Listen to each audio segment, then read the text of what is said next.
Muito boa noite, Happy Burger. Eu vou falar de novo. Muito boa noite, Happy Burger. Antes da gente dar início aí, barulho pro DJ Beans. É um dos DJ mais bonitos aí do Brasil, né? Eu já falei, tem que repetir que é importante. E um dos DJ mais noivos também do Brasil, né, Camila? Tem que falar isso aí também. Reiterando sempre a importância, né, mano? A gente está no espaço como a Happy Burger, acho que a gente tem que contemplar o máximo de elementos do hip hop que a gente consegue, né? Eu aqui como MC, né, como mestre de cerimônia e também mediando essa mesa, é um elemento. Se a gente pode incluir o DJ, mais um elemento.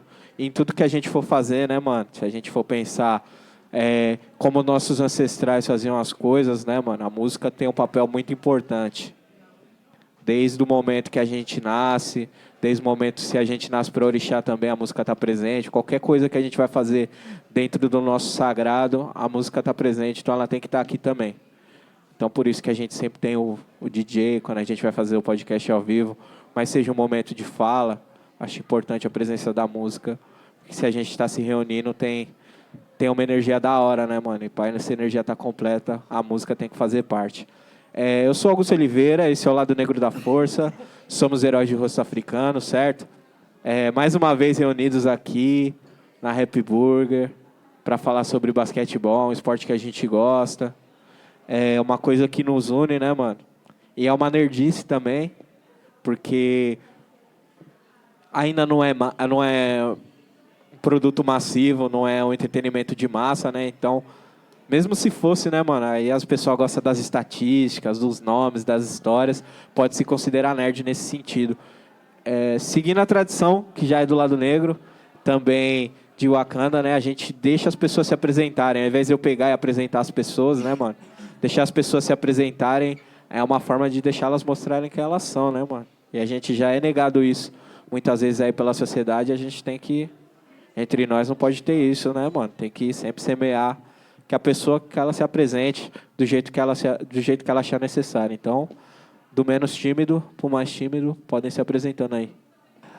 Eu sou Coruja, eu sou MC, B-Boy, amante da cultura hip hop, amante do basquetebol. Boa noite a todos, meu nome é Max Benassi, nas redes sociais aí, porque é bom hoje em dia a rede social.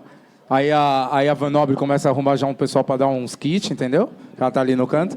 Max, apresentador nas redes sociais, meu nome é Max Benassi. É um prazer estar aqui. Ex-rapper não posso dizer que eu sou, porque uma vez cantando rap vai cantar pro resto da vida. Eu fiz parte do DMN. Hoje sou um mestre de cerimônia em eventos de basquete, comunico o basquetebol, como tem um Borracha aqui também faz essa atividade. E vamos aí bater um papo, falar de basquete, falar de rap. Eu gosto pouco disso, né? Quase nada. Boa noite. Meu nome é Arthur Pecos. Atualmente sou jogador do Mogi, seleção brasileira. E muito obrigado pelo convite aí de vocês para estar batendo esse papo aqui de basquete e música que anda junto. Estão conectadas as duas aí. Antes, na verdade, vamos falar sobre várias coisas, mas sempre precisa saber, né, onde começa essa paixão pelo basquete, né, que é um bagulho, aqui no Brasil é não convencional, né, um esporte que não tá ali, que a família quando nasce e olha assim, esse aí vai ser um pivô do bom, hein, geralmente não é esse o papo. Mas aí, onde começou a paixão de vocês pelo basquete? Minha paixão pelo basquete veio da seguinte maneira. Eu com esse meu 1,69 m que eu tenho, faço questão dele. Quando criança era bem menor que isso. Eu tinha 2 primos que jogavam no São Paulo, basquetebol lá no São Paulo. E eu ficava na rua, tinha 14 anos de idade, ficava na rua. Sou filho de mãe que se separou, meus pais se separaram com 10 anos, então imagina, 14 anos na rua, ocioso, minha mãe tinha que arrumar alguma coisa para eu fazer, que senão não estava aqui falando com vocês. A gente já sabe bem como é essa história de quem nasceu na periferia. Aí a minha mãe falou com esse meu tio e falou, olha, dá para você levar o Max lá para jogar? E eu gostava de jogar handball. Handball já jogava bem já. Não dá para você levar lá para o Max jogar lá e tal, não sei o quê. Aí eu comecei a jogar lá com meus primos. Eles já estavam na escolinha do São Paulo há um tempo. E quando eu cheguei, eu consegui ir bem. Eu fiquei por pouco tempo. Fui treinado pelo Savério. Não sei se você pegou o Savério lá, mas você sabe a história dele, né? Falecido Savério. E aí fui treinado por ele, fiquei no São Paulo 3 meses, 4 meses, foi pouco tempo, porque infelizmente minha mãe não tinha grana para pagar o transporte, eu tinha que sair do Jabaquara e ir para o Morumbi. Hoje é um metrô, naquela época eram 3 busão. Saía do Jabaquara, ia para o centro, pegava lá no Vale do Anhangabaú, que ainda, que é o Melvin que tem mais ou menos a minha idade, né, Melvin? Você lembra disso? Ali embaixo, o Anhangabaú não era daquele jeito, não era daquele jeito. Lá embaixo passava o CMTC, pegava o CMTC, ele ia até mais ou menos a João Dias, de lá ia para o Morumbi. Então eram 3 condições, não existia bilhete único, imagina. Então não deu para minha mãe segurar o rojão para mim. Aí eu fui pro handball, velho. Aí fui jogar handball. Eu joguei handball no Pinheiros, joguei um pouquinho mais de tempo. E aí eu voltei voltei a jogar basquete quando eu estava fazendo colegial, que eu fiz educação física. Aí eu voltei a jogar basquete quando eu estava no colegial, e aí eu consegui uma bolsa na Unisa. Hoje é a Unisa, na época o Zec, Rogerinho lembra disso, a gente era adversário jogando basquete, ele também é formado. Educação física também, né, Rogério? É, né? E aí a gente tinha os jogos, e aí eu consegui a bolsa. E com essa bolsa eu consegui me formar. Então minha paixão pelo basquete começou lá atrás, e sempre ficou aquele amor. Lakers, não ponho outra camiseta. Minha filha me deu uma camiseta do Miami. Ela trouxe uma camiseta do Miami, eu aceitei, tá com carinho, nem contei isso pra ela, contando agora. Eu aceitei, tá com carinho lá, eu não vou usar, entendeu? Mas ela tá lá, porque é a minha filha que me deu. Mas eu sou Lakers até morrer, essa é a minha paixão no basquete. Dá pra pôr no quadro, dá pra fazer umas coisas com a camiseta. Isso, foi o primeiro rolê dela na gringa, então ela conseguiu ir lá. Pô, da hora, trouxe pro pai, o pai vai guardar. Mitizada. Fala aí. Ah, e você tem história também, né? Bom, um pouco diferente do Max aí, o basquete veio na minha família, meus tios... Desculpa te cortar, a família inteira, irmão. Até o que não nasceu joga basquete na família dele. Ixi, já tá lá Até no o que não útero já. nasceu. Ele vai contar isso, você vai ver. Crossover, no Zendo. Então veio da minha família, meus tios tinham um time, eram muitos irmãos, né, e eles tinham um time da família Silva. E um desses tios resolveu começar a ser técnico, começou com a escolinha, e ele era técnico desse time, né. E meu pai jogou profissionalmente, minha mãe jogou, e a gente começou a treinar com esse meu tio. Eu comecei com 6 anos, em Pirituba, né, que é de onde a gente é. E a nossa história começou assim, veio da nossa família. Eu comecei a treinar com 6 anos, com 9 anos eu já estava jogando federado, né, na época no Palmeiras, e passei por vários clubes. Então a nossa história no basquete é bem longa, né? Então a gente sabe o que deve ser feito, diferente do que a gente estava conversando aqui agora. Todo o fundamento que a gente tem, a gente aprendeu com esse meu tio Carlão. E começou pela minha irmã mais velha, que também jogou com ele desde os 6 anos até os 19, depois parou. E eu comecei com ele com 6, a minha irmã mais nova hoje, que tem 21, que está jogando 3x3 no Corinthians, começou com ele com 6 anos também. E hoje tem o meu irmão que está no Sub-19 do Paulistano, que também começou com ele. Então, como o Max falou, nossa família inteira é ligada ao basquete, e com certeza as próximas gerações não vai ser diferente. Já é uma dinastia Silva aí. Fala o nome da família aí que tá jogando, os que não tá jogando também. Não, tem, cara, tem o meu primo hoje, que a gente pode falar que jogou pro Rio Claro também, foi para Minas agora. Mas a nossa família, o meu pai tinha 26 irmãos, né? Alguns já morreram. Todo mundo assusta, né? O bagulho. Não tinha internet então, essas esse era o épocas. problema. Então, assim, tem até uma matéria que a Globo fez contando um pouco dessa história da família do meu pai e a nossa ligação com o basquete. Todos hoje da família jogam, né? Se deixar, todos treinaram com o meu tio. Então, se a gente fizer um racha só da família, rola. Eles fizeram um tempo atrás dos tiozinhos contra os sobrinhos. E eu não sei quantos primos eu tenho. Tem gente que eu não conheço. Eles falam 50, 70 e por aí vai. Então, assim, mas do basquete mesmo que focou e foi, a minha irmã foi até 19, né, jogou no juvenil, e aí depois fui eu. Então, eu que sigo levando o nome da família Silva, e tem a minha irmã, né, que está no 3x3, jogou em São Bernardo também, adulto. E aí meu irmão que está no Sub-19 agora, mas acho que da família mesmo, total assim, a nossa família que tem levado o nome da família Silva aí pro basquete. Pô, se for falar o nome de todo mundo, a gente sai daqui 2h30 da manhã, né? E você, Coruja? Fala aí, cachorro. Pô, mano, eu morei em uma cota em Bauru, tá ligado? E Bauru é a terra do basquete, assim. Lá tem várias quadras mesmo e eu tenho um privilégio de vindo do berço mesmo do hip hop, tá ligado? Tipo, desde pivetão mesmo. Minha família inteira é... Tipo, então meus primos são tudo b-boy, bababá. Então, tipo, já tinha essa ligação. E aí tinha um parceiro da quebrada, o Binho, e ele já jogava basquete, ele e outros mano, ele, o Adilson, os moleque. E aí já tinha um lance das VHS da Indie One, tá ligado? As mixtape, né, mano? É, as mixtape da Indie One. E aí tinha o Hot Sauce, os bagulhos, os caras mostrou, eu falei, Professor. caralho, mano, esse bagulho é foda, eu quero jogar basquete, mas foi por causa desse bagulho. E tinha uma parada muito próxima daquele bagulho do b-boy, porque eu sempre fui b-boy, e tinha uma parada muito próxima no basquete, aquele lance da marra, sabe? O stance. De treinar pra ser melhor, tá ligado? Tipo, esse O bagulho. racha mesmo, né? E aí eu me apaixonei pelo basquete nessa época. Joguei dos meus 10 anos aos meus 14, eu parei. Aí quando foi meus 16 eu disputei o estadual da escola, a gente ganhou, minha escola ganhou. Eu fui o cestinha do bagulho, inclusive. Aí a gente foi pro estadual, chegamos na final e, mano, na final nós perdeu. Mas, porra, mano, eu tenho essa relação com o basquete. Eu parei mesmo pelo lance de... que eu queria ser MC mesmo, desde sempre.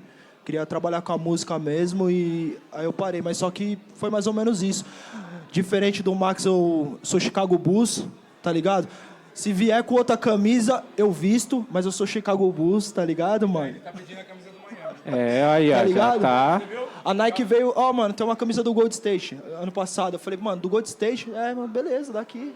Eu vendo, eu faço Tá alguma aí, coisa. não. Tá aí, nós Eu usa. não tem esse bagulho não, Max. Nós é favelado, nós faz negócio. Vou dar minha camiseta do Miami pra você, mano. Pode, filha? Ah, liberou. Tá gravado aí, hein? É isso, gente. Mas tem esse lance também, dependendo da paixão, né? Porque de time de futebol, você vestiria, sei lá, você é o quê, corintiano? Você vestiria a camisa do Palmeiras? Não. Então aí, você vê qual que é o seu esporte do coração, é nessa hora. Tipo mesmo, pá, você fala. Irmão, eu moro em Osasco, favela, todo mundo torce pro Corinthians. Se eu aparecer com a camisa do Palmeiras, eu sou lixado lá, parça. Tá ligado? Por isso que eu não uso a camiseta do Miami, não uso do Golden. Não uso. Não, mas tem um rolê de que eu não vou ficar aqui entregando os times do rap aí também, senão tem várias surpresas, assim. As pessoas, nossa, mas ele, mó negrão, torce pra esse time, nada a ver. Se a gente for falar da influência do rap no basquete, né, mano? Aí a gente começou falando de basquete e tal. Quando vocês, tirando o PEX, que tem essa vivência mais forte com o hip hop mesmo, de, tipo, ser ativo e tal. Mas quando que você viu que essa linha tava bem borrada, assim, entre o rap e o basquete, entre o hip hop e o basquetebol? Você falou da música, né? E aí eu volto na minha família. Então, eu cresci assim. Eu tenho uma tatuagem do Michael Jackson na perna, gigantesca. Ixi, aí é responsa, hein? Porque o meu pai e meu tio, eles imitavam o Michael. Então eu já cresci com esse negócio da música dentro de casa, com basquete. E se a gente for falar de rap e basquete, não tem como, cara. Quem é jogador de basquete, que não escuta rap ou black ou qualquer coisa do tipo, é um cara que é difícil. É difícil achar. Tem alguns, mas é difícil achar. Então, assim, como eu cresci nesse meio, eu comecei a andar com a galera que só escutava rap. E pra mim, eu sou muito ligado à música, eu tenho esse negócio com a música. Então eu acompanho e desde pequeno, acho que pra mim entrou não só disso daí, mas eu tinha um vizinho lá em Pirituba que me mostrou os Racionais. E aí eu não tinha nem noção, era molequinho, e ele falou, peraí que eu vou colocar um negócio pra você escutar aqui. E aí eu comecei a gostar, e aí tem essa ligação com o basquete, cara. Isso, se a gente for olhar nos Estados Unidos, é normal. Esse lance da música, do hip hop, principalmente da antiga que era muito forte, né? E hoje está vindo revolucionando o rap de uma forma diferente. Você falou, diferente do PEX aqui, tirando o PEX, mas eu sou muito ligado a isso. Sim. Eu acompanho bastante, eu tenho a galera, alguns amigos que estão nessa cena do rap. Então, o basquete anda com a música, véio, principalmente o rap. Então, para nós, quem joga, tá tocando uma música lá, véio, é a melhor coisa que existe. No aquecimento ali, eu falo pros caras, meu, Você não pode colocar outra coisa aí, velho. Quando toca alguma coisa... Eu tava lá em Mogi, o cara botou um rock. Nada contra o rock. Mas é o basquete, velho. É que também é música preta, mas você tá Nada lá. contra o rock, mas é basquete. Quem é jogador de basquete, velho, tem que estar com isso daí, velho.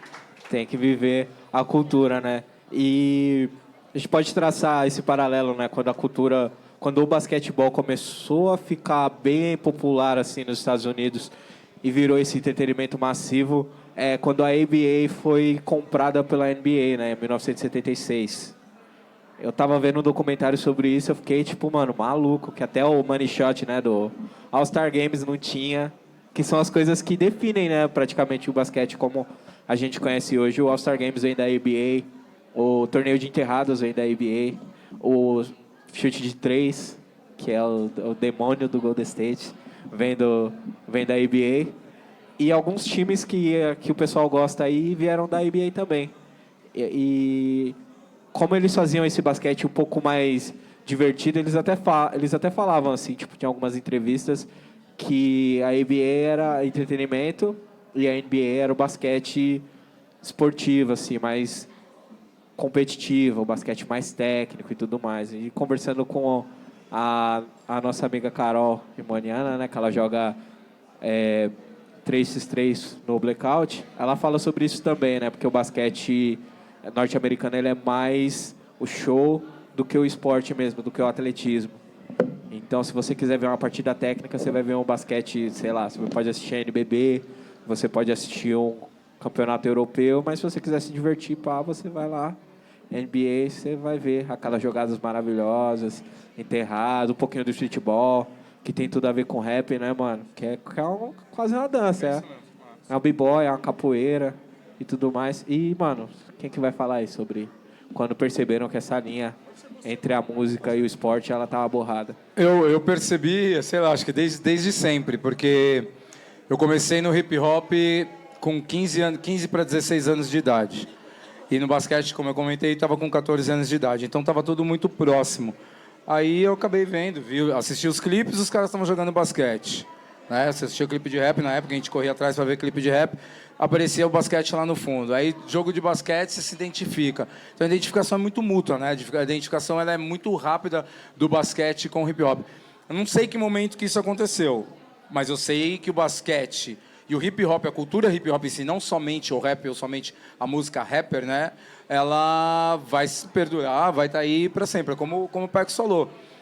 Qualquer jogo que a gente trabalha, o Borracha estava aí, acabou de descer, mas qualquer jogo que a gente trabalha como MC, no aquecimento deles, que existem no basquete, não sei se todo mundo conhece o basquete, tecnicamente, o processo de início de jogo. Tem um aquecimento que não importa se o ginásio está aberto ou não, os atletas já começam a aquecer, que a gente chama de um pré-aquecimento, né, Pex? Num pré-aquecimento ali. Esse momento, a gente se coloca a música que os atletas querem. O MC da casa coloca a música que o atleta quer. Então ele vai colocar um som lá, os caras querem ouvir rap, a linha de rap que eles querem, às vezes pega direto o pendrive do cara, coloca para tocar o pendrive. Pô, eu quero pelo menos essa música, então toca essa música para os caras poderem aquecer. Alguns estão com seu fone de ouvido, outros não. Quando o público entra, aí a gente tem que partir do que você estava falando, que tinha na NBA antes da NBA, tinha na MBA antes da NBA, né? Você tem que partir para o entretenimento. Aí eu tenho que começar a agradar o público que está chegando lá. Por exemplo, eu faço um time chamado Unifacisa, que está jogando a final com São Paulo agora. Por isso que eu estou baixando a cabeça aqui, ó, toda hora. Eles estão jogando a final, eu estou de olho. É o último jogo, jogo 5 aqui em São Paulo, o time da Paraíba que está jogando. Eu sou São Paulino no futebol e estou torcendo para Paraíba, para o meu time de coração no basquete hoje, que é a Unifacisa. Enfim, lá não dá para colocar rap. Depois do pré-aquecimento. O Pex jogou lá, quando ele estava no Flamengo, ele foi lá fazer um jogo. Eu não tenho como colocar, no Nordeste que eu estou. E no Nordeste eu tenho que colocar música nordestina, porque eles não têm a influência urbana que nós aqui em São Paulo temos. Então, eu coloco lá Gabriel Diniz, que eu tenho que colocar para tocar lá, para poder entreter o meu público que está chegando para assistir. Eu posso colocar uma Isa, porque aí é de forma geral. Posso colocar um Rapa, mesmo sendo rock. Eu tenho que colocar músicas conhecidas para entreter aquele público que está ali. Se quiser um bagulho mais radiofônico, você pode correr por urbano, não por urbano, né, mas pra música de quebrada regional de Regional, lá, né? exatamente. Tipo, um pagodão, botar uma Isso. rocha. Tem, Que é uma musicão também, gente. Pode procurar escutar eu tenho, lá. Que tem eu tenho que ir para esse lado. Aí a minha preocupação, aí é uma coisa particular do Max, quando ele está no entretenimento no basquete, é não colocar músicas que remetem a palavrão ou segundas intenções. Então, por exemplo, tem local que eu não posso colocar Racionais. Do mesmo jeito que eu não posso colocar um funk aí. Eu não gravo o nome dos caras do funk. Enfim, que eu posso colocar um funk carioca. Tem lugar que não dá, não cabe. Eu não posso chegar no jogo do Mogi, foi o jogo das estrelas lá, e eu pegar e colocar Até Jesus Chorou. Colocar Vida Louca Parte 2. Eu preciso entreter o público que está ali.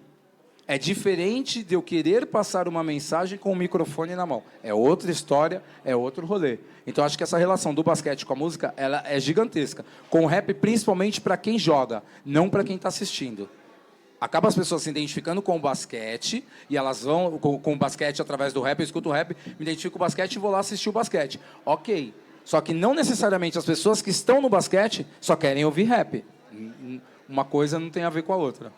Até porque nós que vive aí faz o rap, nós não vive ouvindo rap todo dia não, né, mano? Não dá, ouve né? um R&B, ouve um soul, um funk, um pagodão, um samba. Sim. Eu, quando eu tô no processo criativo, então, eu prefiro nem escutar rap. Eu nem ouço. Eu nem nem ouço. ouço. Pô, mano, como eu falei, tinha esses irmãos mais velhos, de quebrada. E, pô, mano, como eu disse, como eu vim muito de berço dessa parada do hip hop, era aquela época ainda que o hip hop hoje tá distante, talvez, né? Essa minha geração, alguns delas, né? Mas naquela época o movimento preto e o hip hop era uma fita só, tá ligado?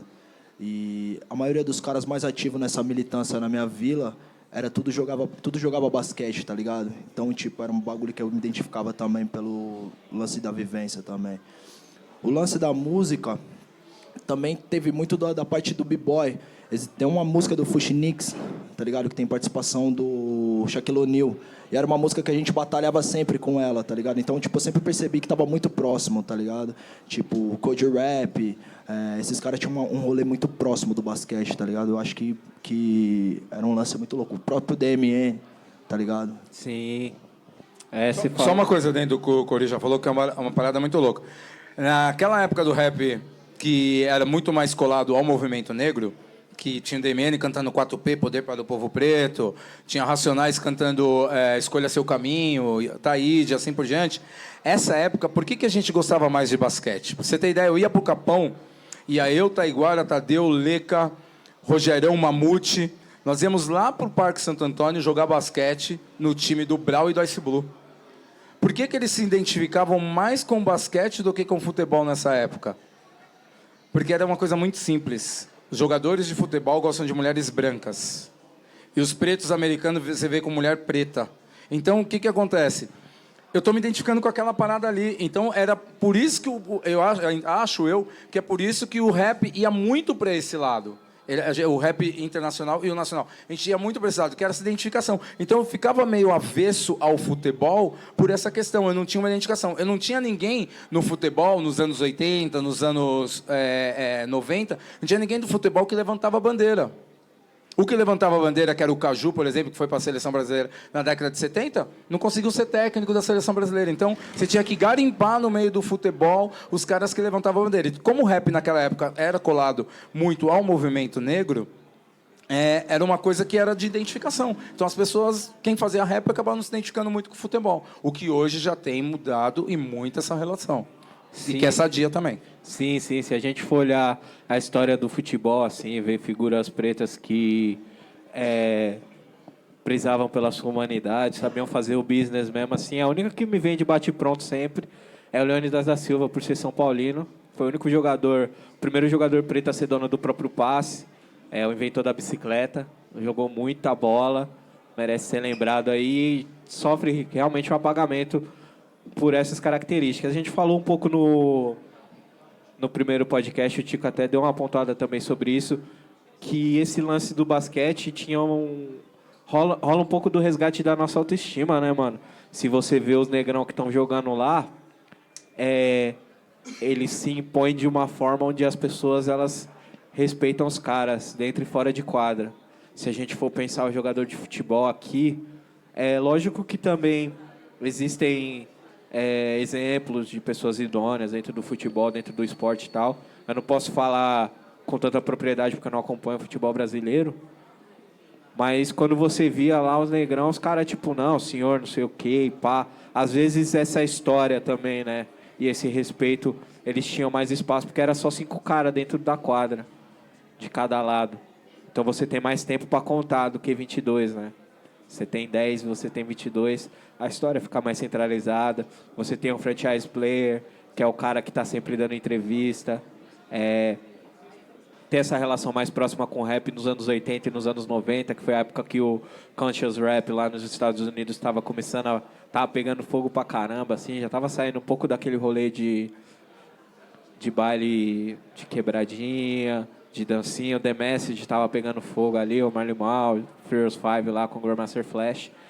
Tem essa influência bem pesada, né? E se a gente for pensar, as primeiras propagandas que tiveram impacto, que chegou aqui no Brasil e caramba, é o Jordan e o Spike Lee. Que aí não precisa nem falar quem que é o Spike Lee, né? Então tem, lógico que essa relação com a autoestima, acho que ela vem disso também. E eu era jovem, né? Não era criança, mas nessa época, mais nos anos 2000, quando a gente teve os primeiros casos abertos também, tipo, aberto mesmo de racismo dentro da NBA, né? Se a gente for pensar, um jogador que sofreu muito com isso, que se a gente for falar de rap e basquete junto, a gente tem que falar o nome dele, que é o Allen Iverson, que foi um cara que, desde a infância dele, tipo, mano, não queriam que ele desse certo. Moleque talentoso, um homem talentoso, sempre tem esse lance, né, de ser um menino ou de tentarem de alguma forma desmerecer ali. Acho que foi a primeira pancada que a gente sofreu vendo basquete, vendo as nossas estrelas, né? Porque a gente for pensar, tipo, Dennis Rodman, Michael Jordan, Shaquille O'Neal, Magic Johnson, são sempre pessoas que elas estão lá e elas colam nos bagulho e todo mundo, tipo, para e dá atenção. Até as pessoas que não fazem parte desse universo, né? Se a gente for pensar aí, as celebridades não negras, elas, tipo, pô, mas esse aqui é o jogador, né? Esse aqui é o Kobe. Calma. E com o Allen Iverson, ele foi o cara que não recebeu isso, né, mano? Foi o cara que recebeu só o ônus dessa parada do esporte. Mas essa questão do Iverson tem uma coisa que é assim, ele realmente era uma das pessoas que demonstrava muito mais o basquetebol que era jogado nas ruas dos Estados Unidos, no gueto dos Estados Unidos, como se fosse uma relação ao futebol, que ele fosse um jogador raiz. Se eu estiver falando bobagem, o Paçoca, que está ali, é dessa época, sabe bem como é isso. Tem as tranças dele, como eu tinha as minhas, por conta do Allen Iverson, do Spiritual também, que eram caras, e eles eram caras mais raiz do basquetebol. Então, quando ele chega na NBA, ele poderia ter escolhido, quando ele está no universitário, ele pode escolher ir para a NBA ou pode ser jogador de futebol americano. Ele escolhe. Ele tem um talento para os dois. Ele decide a vida dele. Na real mesmo, ele decide. Ou eu vou ser ladrão, que ele era bom nisso, ou bom, entre aspas, né? Mas ele era bom, traficava bem, roubava bem, segundo o que a história conta, o que o documentário dele também demonstra. Ele era muito bom jogador de futebol americano e muito bom jogador de basquete, então ele escolheu jogar o basquete, mas ele podia fazer qualquer uma das 3 coisas que ele ia muito bem. Então ele era um cara muito raiz. Aí vem o preconceito completamente dos Estados Unidos, que mostra, pô, peraí, nós temos o beisebol, só cara bonitinho, arrumadinho, que faz as coisas certas. Temos o futebol americano, que só tem maluco. E temos o nosso terceiro esporte, que é o basquetebol nos Estados Unidos. Nós vamos ter esse cara como ícone, sendo que ele tem só 1,89 m, 1,90 m, não lembro a altura dele. Como que eu vou deixar esse cara aparecer desse jeito? Então, por isso que ele começa a sofrer represálias. Então, qualquer bola que ele batia para dentro, o cara tomava uma técnica. Qualquer coisa que ele fizesse, ele ficava 2, 3 jogos e tomava multa. Então, ele sofreu muito com isso. Hoje, ele foi um dos primeiros grandes tatuados na NBA. Hoje, quem não tiver na tatuagem não entra na NBA, irmão. Se você não tiver tatuagem, é capaz de você não entrar, entendeu? O lado tá ao contrário. Então, hoje tem algumas aceitações. Mas foi o cara que abriu o caminho para que a NBA começasse a ter um pouco mais de verdade no seu basquetebol também. Sim, né? Se a gente for pensar, os esportes, os donos das ligas, né? A gente tem uma piada do Chris Rock, que é uma das pessoas que eu tenho como referência de mestre de cerimônia, o jeito como ele se comporta no palco, o jeito como ele aborda os temas.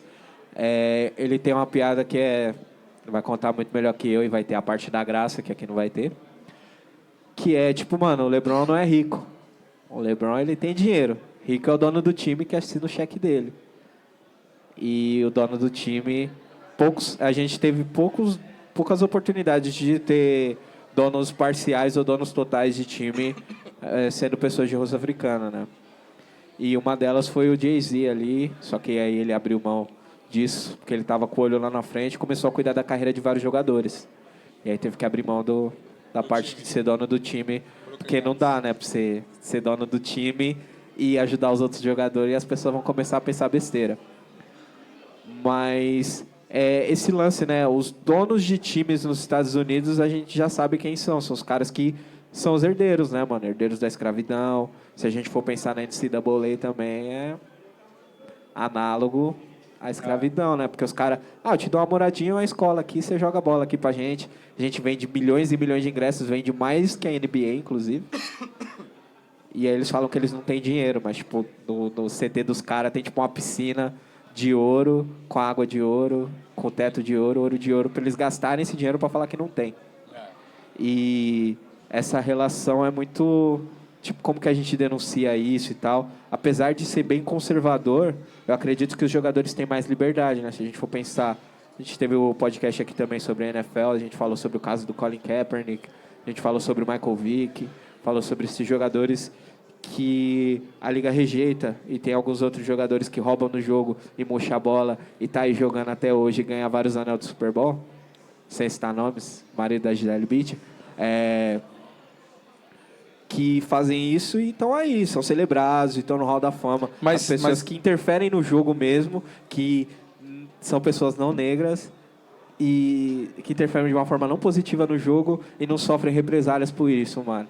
E aí a gente tem esse lado. E por mais que a gente tenha sofrido essas paradas, eu vejo a NBA como um espaço bem mais livre, onde as pessoas protestam. Se a gente for ver no caso de brutalidade policial envolvendo o Eric Garner, eles foram lá com a camiseta, I Can't Breathe e tudo mais, Black Lives Matter. Você vê muitas pessoas levantando essas bandeiras na NBA e não sofrendo essas represálias.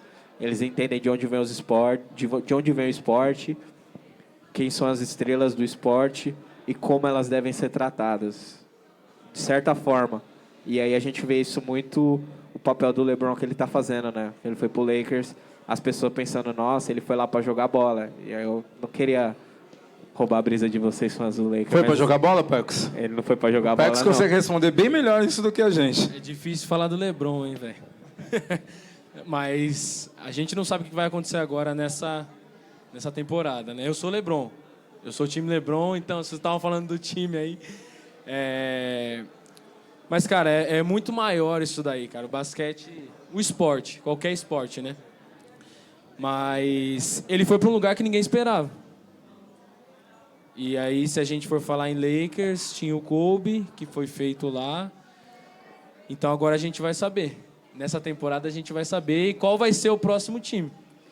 A gente já está vendo várias coisas de quem vai ser o próximo time, e a gente vai entender um pouco sobre isso, né? Porque a Mandurinha não faz mais verão, né? Hoje em dia não dá mais para jogar esse basquete de franchise player, um cara só resolver tudo. Mas, voltando para a influência, né? Se a gente for pensar um pouquinho mais atrás, na Space Jam, trilha sonora monstra e tudo mais, e Michael Jordan, a gente falar também, né? O lance do Air Jordan, como ele é importante pro rap, né, mano? Pode falar. Eu vou ficar... Exato. Não, pode. Não, é que assim, você quer continuar essa relação, é essa a ideia, né? Sim. É uma parada muito louca, que é engraçado. Existe a relação lá nos Estados Unidos muito forte. E aqui, o NBB está tentando também fazer uma relação muito forte. Esse ano foi feita uma trilha sonora do NBB, através do rap. O João, que trabalha com marketing esportivo, cuida de equipes e de vários atletas que está aqui, trabalha com o PEC, sabe bem deste momento que nós estamos. Só que as coisas aqui no Brasil precisam ser mais comercializadas, sabe? A gente faz as coisas muito por carinho, um por amor, quase nada por dinheiro. A gente precisa pensar no 1 por amor, 2 por dinheiro, sempre, para que as coisas comecem a aparecer muito mais. Vou pegar um exemplo. Nós temos o paulistano. O paulistano tem um dos melhores mestres de cerimônias, para mim é o melhor mestre de cerimônia no basquete, que é o Japa, e ele faz os jogos dele lá. Ele é radialista, o cara arrebenta, apresenta muito bem. Aí você vai assistir os jogos do paulistano. Quantas pessoas de São Paulo vão assistir o jogo do paulistano? Não fica cheio. Dá média de quanto lá, João?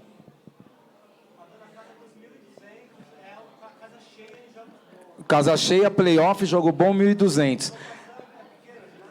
O ginásio é pequeno, mas se jogasse num ginásio maior, não conseguiria colocar mais do que 1.200 pessoas. Então, quer dizer, nós estamos aqui falando de rap e de basquete, e se eu perguntar aqui, acho que 10% não foi assistir um jogo do paulistano que é de graça. Aí você pega um jogo do Pinheiros, mais vazio ainda. Estou falando de dois times que estão aqui. Aí você vai para Mogi, quanto que dá lá, Pecos? Em Mogi? A média é 3,5. 3,5. 3. Bate 5 mil no playoff. Contra o basquete cearense ou contra outra, aí foi isso. 5 mil pessoas. Com relação à música. Aí, a gente tenta colocar um show dentro para acontecer. Eu não consigo levar o Coruja para fazer lá. Não é porque o Coruja é caro. É porque o meu público não vai pagar isso. Porque eu ainda não estou comercializando o basquete. Sim. Eu não deixo ele de forma comercial. Aí nós fizemos o Jogo das Estrelas, e aí você coloca no Jogo das Estrelas, colocamos... Como foi mesmo? Quem foi esse ano? Esqueci. Thiaguinho, o último foi... Não, teve o Thiaguinho um ano... Atitude 67. Atitude 67. O Thiaguinho até, Paçoca, o Thiaguinho, ele acho que ele entra naquele hall que todo mundo ouve, sabe? Acho que ele entra naquele que todo mundo ouve. Não é do rolê do basquete, mas... O ano anterior foi o Jota Quest. Então, o Jota Quest eu tiro desse momento do que eu quero falar. Mas, assim, a Atitude 64, a música estava estourada. Só que ele não é do basquete. A galera estava assistindo o jogo, estavam vendo o Jogo das Estrelas, estava legal. Aí botaram a gente colocou o público para baixo. Eles não, eu faço parte disso. Eu estava no NBB, estou no NBB, faço parte do entretenimento do NBB. Nós colocamos a galera para dentro da quadra para fazer. Quem estava na quadra estava fazendo foto com os jogadores. Não estava nem aí para o que estava rolando do show. Então, a gente precisa comercializar e olhar alguns exemplos. Como o Paçoca comentou do Thiaguinho, o Thiaguinho ele pega aquele público que todo mundo ouve. Todo mundo vai ouvir o cara, e aí você acaba conseguindo ter as pessoas ali curtindo. Então, a gente tem que pensar. A relação do basquete é com rap? É. Mas eu posso ter o Melvin tocando lá. Desde que eu faça esse trabalho da música preta brasileira, da música popular brasileira, e comercializar isso. Posso ter o Coruja, posso ter Emicida, posso ter o DMN, posso ter quem for. Mas a gente tem que começar a se preocupar e mostrar para as pessoas o que pode ser ouvido. Ah, estou lá no Nordeste, vocês querem ouvir, então, mais música sertaneja? Leva um cantor sertanejo para ouvir lá. Ah, eu estou em Bauru, que é raiz pra caramba. Em Bauru, mano, o Coruja, entre aspas, o Coruja é de Bauru. Põe o Coruja para tocar, porque realmente lá o público gosta muito mais do rap. Mogi também, acho que é mais rap também quem cola, né? Tem isso. É que tem a ligação com o basquete, né? É a galera do basquete, que está dentro do basquete mesmo, tem essa ligação com o rap. Foi o que você falou, né? A galera de fora não tem essa noção, né? Mas quem está dentro, a ligação é o rap. Não vai entender logo de cara, né? E aí, volta, a gente estava falando do Allen Iverson, falou um pouquinho do LeBron e fala do LeBron de novo, que o LeBron aí, ele fica brincando de ser A&R, né? A&R é o Artist Relationship, a pessoa que troca ideia e fala, e se você tirasse esse refrão aqui, fizesse com 10 faixas e tudo mais, e as pessoas dão esse crédito pra ele, porque ele tem um relacionamento com esses rappers do momento. Então ele é amiguinho do Drake, ele passa, a Beyoncé olha pra bunda dele, o Jay-Z fica bravo, tem todos esses momentos aí. Essa proximidade, ela precisa acontecer, tipo, o basquete ele precisa se tornar popular, né, em primeiro lugar, dentro do Brasil, que foi um dos bagulhos que a gente falou na outra conversa, que é, legal que a Rede Bandeirantes está exibindo aí as finais da NBA, mas tem uma temporada inteira de NBB aí que ninguém está se aproveitando disso como TV aberta, como entretenimento massivo, né? Hoje mesmo, tá passando na ESPN as finais. Sim. A final da Liga Ouro, que é a segunda divisão e que está um campeonato muito competitivo. E está passando na ESPN. Será que as pessoas estão assistindo? O ano passado eles passaram 5 jogos das finais da Liga Ouro. E esse ano eles estão passando um jogo da final. Mas, em compensação, amanhã ele, outros que amam o basquete, com certeza vai estar lá assistindo São Paulo Flamengo e Franca, que a gente estava até conversando antes, né, Pecos? As pessoas, só que a gente tem que começar, a gente falou de massificar, a gente tem que começar então também a gente bater, chegar nas pessoas, mano, afinal vai acontecer tal hora, compartilha, posta, não sei o quê, porque todo mundo viu o Drake discutindo ontem. Tá sofrido torcer pro Raptors, mano. Tá, eu queria confessar, eu como uma pessoa que não gosta do Drake, que achei ele uma pessoa horrível, tá difícil, tá sofrido torcer pro Raptors, mano. No último jogo eu tô torcendo pro Golden, mano. Papo reto. Solta a voz, Não, depois do último jogo eu tô pegando uma birra do Drake, mano. Sou muito fã do Drake, mas eu tô pegando uma birra do Drake, mano. Ele tá quase entrando em campo pra jogar, mano, nos últimos jogos. Depois desse último jogo, eu nem sou tão fã do Stephen, fiquei tipo, mano, agora eu sou o Golden, mano. Agora eu sou o Golden State. Vai. Mano, fiquei com raiva, mano. O Drake tá demais, tá demais. Abre pra pergunta. Daqui a pouco a gente quiser perguntar alguma coisa, gente, pode ficar à vontade. Estava falando, tem algum cultura pop, né? Como começa a invadir. A gente falar eu ia deixar pro final, mas eu vou fazer essa pergunta agora pra vocês. Um filme de basquetebol que vocês gostam? Não, pode falar só um, só pra não queimar de todo mundo. Nossa, mano. Difícil de falar. O Coach. Coach tem jeito. Carter. De basquete é o Coach. Se ninguém fala, o Coach Carter pra mim O Coach Carter pra mim é o melhor. Esse é o bom, hein? Eu gosto de Coach Carter, mas eu gosto mais de Homens Brancos Não Sabem Enterrar, mano. Putz, esse filme é muito bonito, hein, mano? Esse aí é o...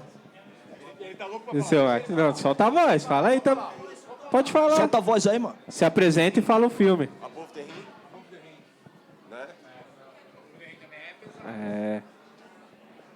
Pra mim tem um documentário...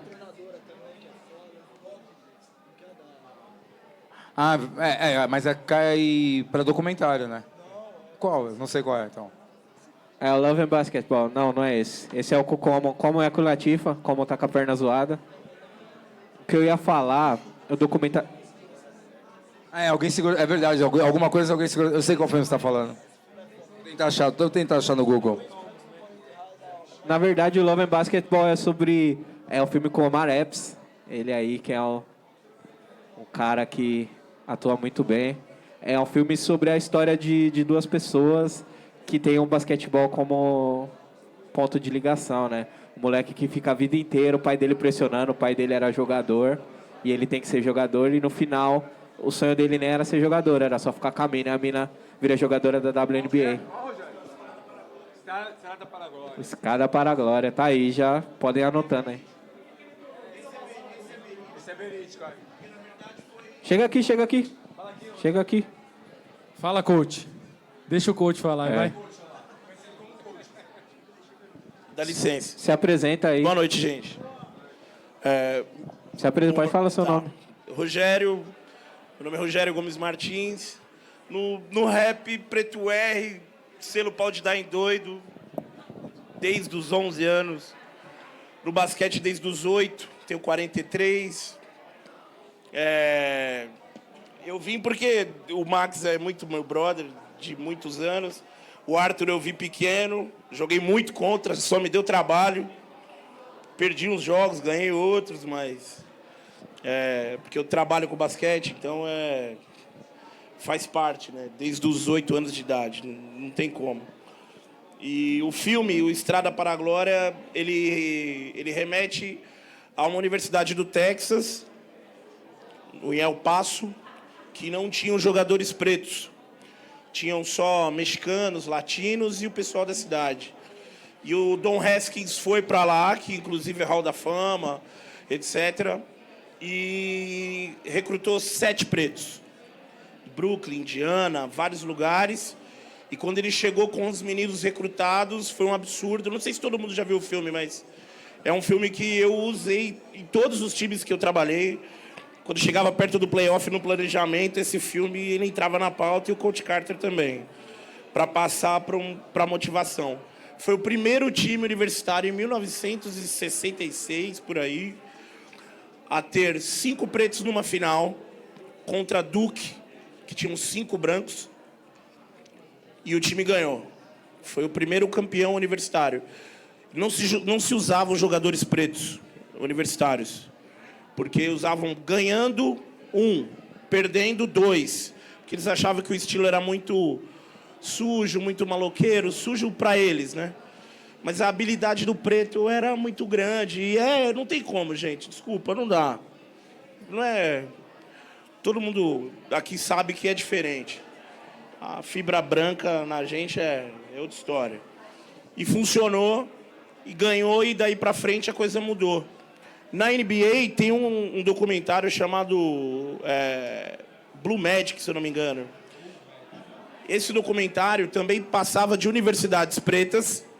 Tinham campeonatos de universidades americanos negros e os brancos. E não tinha acesso. Eles mudaram isso e começaram a ter um pouco mais de acesso. E depois a NCAA cresceu, etc. Que virou o que virou hoje, né? Mas, putz, meu, tem tanta coisa. Tem tanto filme. Cara, tem tanta história. Puto, o rap e o basquete andam muito juntos, não tem como. O que vocês estão falando aqui, eu me vejo... Em 84, começando na escolinha da Pirelli em Santo André. E jogando até juvenil, jogando com Leca, jogando com todos esses caras que... Pô, pegando a Seleção Paulista Sub-15, sendo cortado no primeiro corte. Porque eu era o único preto que tinha na seleção. E fui cortado com 15 anos, em 91. Foi uma puta frustração. Falei, quer saber, eu vou estudar, vou ser técnico. E hoje, o número de técnicos negros, vocês que trabalham no NBB, não existe. Tem um só. E assim, um que trabalha no Paulistano, que é supervisor, que é o Lucas, parceiro, ex-jogador, tá no Paulistano. Os caras usam a força do menino preto, o atleta preto, mas não querem usar a força de trabalho do técnico preto. Entende? Então, assim... as pessoas não pensam que nosso intelecto é... Exatamente. E a gente estuda, porque esse aqui sabe. O que eu já estudei, Evandro, Adagoberto... Vários outros técnicos que trabalham aí na base estudam. E assim, eu não falo para me levantar, não. É porque não sou só eu, tem vários. Vários. O Max sabe. Só que a gente não chega nessa... Não deixam a gente chegar. Ainda não. É um assunto polêmico, mas eu acho que tem que dar uma cutucada. Sim, sim. Semana que vem, no dia 4, a gente vai falar sobre o basquete além da quadra. Bacana. Então vai entrar muito sobre... esse lance de buscar, né, buscar o talento, de desenvolver o talento fora da quadra, que a gente está falando também, precisa desenvolver o esporte, vender o esporte, porque se tem mais pessoas gostando de basquete, se você tem mais demanda do produto, você pode aumentar um pouquinho o preço, né, do ingresso. A massificação. Você pode pagar mais, você pode pagar para o atleta só jogar basquete. Hoje em dia tem muitos jogadores e jogadora que jogam em mais de um time para complementar a renda. E isso não é saudável. O músculo da pessoa vai acabar, a carreira da pessoa acaba em 5 anos. Se ela joga 2, 3 jogos por dia, aí, dependendo de como está a situação. E um documentário, né, que eu já disse que é indicar, você falou que o Coach Carter é unanimidade, né? Aqui. O documentário que eu gosto muito de assistir, sempre lembro, mas dá uma roubadinha de brisa, é o Hoop Dreams, que é... Acho que é o Blues do basquete, alguma coisa assim em português. Ele conta a história de 2 meninos. Um tem uma família um pouquinho mais estabilizada do que o outro. E vai discutindo, em algum ponto eles se encontram. E esse documentário vai seguir na carreira deles, desde até do high school até eles entrarem na universidade. É louco porque fala do basquete fora das quadras. O Spike Lee aparece nesse doc. Eles vão para um training camp da Nike e o Spike Lee, ele dá a ideia. E é tipo anos 80. E ele falando, mano, quando vocês for jogar, você tá ligado que vocês são negrão? Vocês têm que pegar o dinheiro do bagulho. Vocês têm que olhar muito cuidado que vocês estão assinando. Imagina esse papo que a gente tá começando a ver no futebol, né? Que as pessoas estão falando aí de juízo, de entender o lance dos direitos de imagem de televisão. O Spike Lee passando essa visão para os jogadores nos anos 80. Então a gente vê essa geração que está jogando agora, que são pessoas que têm algo próximo da minha idade, da idade das pessoas um pouco mais jovens, aí, tipo, entre 20 e 30 anos, são pessoas que são formadas por isso, por essa linha de pensamento. Então é um maluco que quando ele parar de jogar, ele não vai ficar pobre. Isso já é muito louco. E o outro documentário, na verdade não é um documentário, é um filme, acabou de sair, tá na Netflix, é o High Flying Bird, que é sobre também basquete. O cara acaba de ser draftado, tem uma greve na NBA, e ele, pô, mano, é o lance que a gente que tava falando do Allen Iverson, né? Ele escolheu o basquete porque os caras estavam com uma mala de dinheiro na frente dele e a mãe dele tava com fome, né, mano? Aí o cara vai roubar ou ele vai pegar essa mala de dinheiro e parar de estudar para sustentar a família dele, né, mano? E fala muito sobre isso, sobre também ser dono, ter agência, né, mano? Esse filme fala sobre ter agência, né? Ter o controle do que você vai fazer com o seu talento. Os caras não precisam da liga, a liga precisa dos jogadores. E muito sobre essa ideia. E o rap tá como pano de fundo, assim. Tem a quadra, tem o coach pretão que tá lá, que passou todos os fundamentos do basquete pro cara que é manager. Que é importante, né? Que o basquete é construído por várias coisas, né? Tem várias funções dentro do basquete. Você vai saber falar muito melhor do que eu. Tem o cara que é o preparador físico, tanto no masculino quanto no feminino tem preparadora física, tem massagista, tem assistente, tem o técnico de ataque, defesa, da posição. Tem o cara que prepara o vídeo, principalmente nos Estados Unidos, né? Na NBA tem muito mais disso, aqui é um pouco mais enxuto, essa questão da comissão técnica inteira. Então, normalmente o time tem o preparador físico, às vezes 2 assistentes e o técnico. E aí, depois disso, entra a galera que a gente fala que é da diretoria, né? O cara que vai cuidar do time, o que seria o manager lá para os Estados Unidos. Então, assim, eu acho que tem todo esse processo e é dividido, né? Esse trabalho é dividido. Mas nos Estados Unidos tem muito mais gente trabalhando, fazendo essa parte toda do time, né? Porque tem mais estrutura, tem mais dinheiro, tem mais a questão que você falou de vender o esporte, que é o show. Aqui, voltando no que você estava falando, acho que quem tem mais influência está começando a olhar um pouco mais para o basquete. Se a gente for ver agora na casa NBA, tinha gente que não é do basquete, que está lá e está começando a mostrar. Então é isso que a gente precisa. A gente que vive do basquete, que não é fácil, você estava falando dessa situação, eu vivo isso. É mais fácil que o futebol para nós aqui, só que a gente leva isso lá para os Estados Unidos. É muito difícil você viver do basquete, você viver do esporte. Tá aí, tá podendo falar, né? Então, assim, a gente tem... É uma dificuldade que todo mundo passa.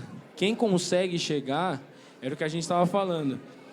Tá no juvenil. Se o cara não tá já jogando adulto, é muito difícil que ele vá. Hoje ainda facilita porque tem a LDB, tem a Liga Ouro, a Liga de Desenvolvimento aí. Então, assim, é difícil. É difícil chegar. É difícil viver disso. Sim, é porque não tem um caminho tão visível, né? De muita coisa. Não é tão visível, né? Se você for pensar essa trilha do esporte, se a gente está comparando, lógico, que com onde tem mais dinheiro no esporte que a gente ama é a NBA, né? Se for pensar, o moleque que está jogando na quadra na rua com 6, 7 anos de idade, ele tem um time na escolinha, depois ele vai mudar para o ensino fundamental 2, ele tem outro time, o ensino médio ele tem outro time e já começa os olheiros. Na verdade, os olheiros começam no ensino fundamental, porque o high school também é disputado lá. E, ao mesmo tempo, a liga de basquete mesmo, você tem duas. Ou você tem o Big Three, né, do Ice Cube, que a gente não pode deixar de falar, né, a influência dentro do rap. Mano, quantas camisas da NFL também ele não vendeu, do Oakland Raiders, sem ganhar nenhum real, né, mano, nenhum dólar, nenhum nada. E fundar esse bagulho que tá pegando, né, o 3 contra 3, né? Vira modalidade olímpica, né? Sim. Ou você tem esse caminho, que geralmente vão usar os jogadores aposentados, porque precisa vender ingresso.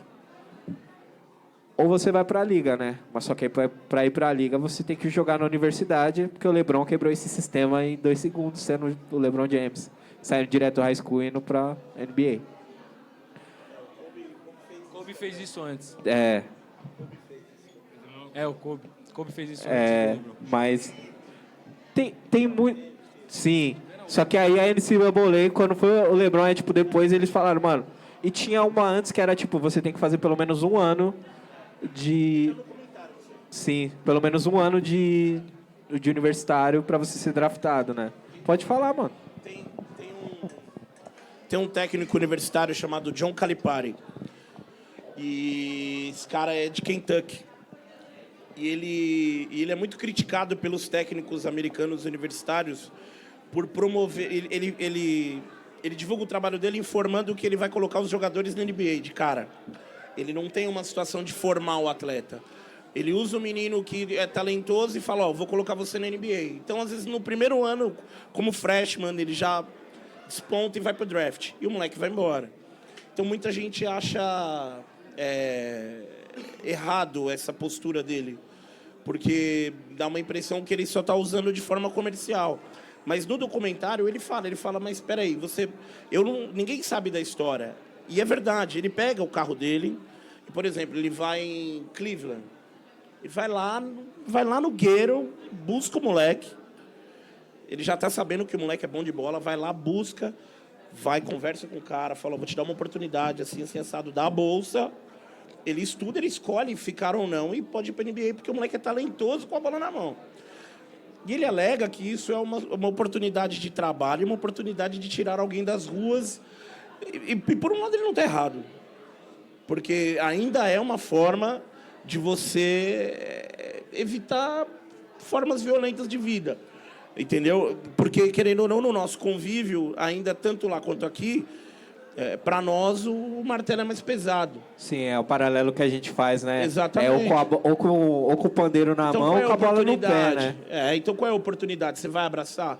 Se aquilo for um prato de comida como é para ele hoje, porque sempre foi para ele, porque quando você via ele jogando com 12, 13, e é o que às vezes a gente como técnico cobra dos meninos mais novos, de ter essa gana, de querer vencer, porque eu tive quando era mais novo, acho que o Max teve também, e eu joguei do pré ao juvenil e o sonho era esse, mas eu era limitado. Então eu fui estudar. Mas quantos puderam estudar? Meu pai se matava para pagar. Eu dava aula no primeiro ano de eventual para ajudar a pagar a faculdade em 96. Entendeu? Então, assim, quem veio fala, pô, que nada. Mas não era assim. E 4 pretos entraram na minha turma. 2 se formaram. Eu e uma mina. E o caminho era muito pior. Era crédito educativo, não tinha nem... Crédito educativo, só Playboy arrumava. Você lembra disso? Você fazia uma ficha com 500 mil formulários e você chegava e entregava e um Playboy que chegava de carro ganhava o crédito educativo e você, fudido de ônibus, não ganhava. Era isso. A verdade é essa. Então, esse John Calipari, todo mundo fala muito mal, mas a NBA é um caminho, é um acesso. Eu acho que aqui no Brasil tinha que massificar mais para chegar nesse ponto. É uma outra ideia. Se a gente falar também é outra ideia. Mano. É bem centralizado também o basquete lá, né? Por isso que tem esse lance. E aqui a gente tem a Liga Ouro, tem várias outras, né? Apesar de ser tratado como uma divisão, né? Mas os times são... Tipo, ó, que time que tem? São esses. Se você quiser ter qualquer time dentro de qualquer liga lá, primeiro você tem que ser bilionário, que são bem poucos. Segundo, você tem que convencer os outros bilionários de que você ter um time é uma boa ideia. E mexer no dinheiro dos caras e falar, ó, vamos dividir essa televisão aqui, tá em 50 times? Vamos colocar mais um, tá 51, eu quero uma parte desse dinheiro aí. Os caras já tá ganhando dinheiro, você acha que eles vão dar dinheiro para você? E aí você tem que convencer, na verdade não precisa nem convencer as cidades, porque as cidades amam, né? Infraestrutura. Tem cidade que tem tipo 5 estádios, a troco de nada, né? Tá quebrando essa barreira já, né? Jay-Z já comprou uma partezinha do time, já investiu, legal. Precisava de ter mais, né? Fala aí no microfone, solta a voz. Eu acho que o Jay-Z foi um passo bem legal. Eu acho que foi porque a gente não pode pensar só em ser atleta ou ser técnico. Eu quero ser dono do time. É o que eu falo, às vezes assim, o Mano Nosso deu bem, se formou. Mas os pretos não podem ser só diretores. Tem que ser presidente, o dono da empresa, mano. A gente tem que saber dividir esse pão também com os caras. Eu sei que a gente está caminhando para um tema diferente, mas, claro, super válido de falar. Concordo, Jay-Z está fazendo isso daí, tem que fazer isso mesmo. E aqui no Brasil também está acontecendo. Provavelmente ele estará na próxima mesa aqui, o Diego, né? Pelo que a Nick falou, né, Nick? Sim. O Diego estará aqui. O Diego, não sei se vocês sabem, é um homem preto, periférico, e é responsável da Nike na América Latina, não é no Brasil. Ele é responsável da Nike na América Latina. Então, eu acho que é esse o caminho. Engajado. Eu vou pegar o exemplo do Diego, um pouquinho que eu sei da história dele. O cara simplesmente jogava basquete, gostava, mas sabia que não ia dar pra coisa, né? Já rachou com ele também. Já viu que não dava pra ir pra coisa, que ele foi estudar. Foi estudar inglês, foi fazer... Se não estou enganado, o Diego é formado em marketing. E aí ele conseguiu entrar na Nike, no começo da Nike, ele conseguiu entrar. E hoje ele é responsável de basquete na América Latina. Era responsável só Brasil, agora ele é responsável tudo que acontece de basquete da Nike na América Latina, é a responsabilidade dele. Então a gente também tem que parar de se preocupar em querer... E eu sei que eles dão espaço só pra gente ir pro esporte e pra música, mas a gente tem que parar de se preocupar com isso. Verdade. A gente tem que começar a se preocupar com outras paradas também. Mas é outros rolês na nossa conversa. E também tem que pensar que não vai jogar com 70 anos, vai estar lá jogando o Masters de basquete, né?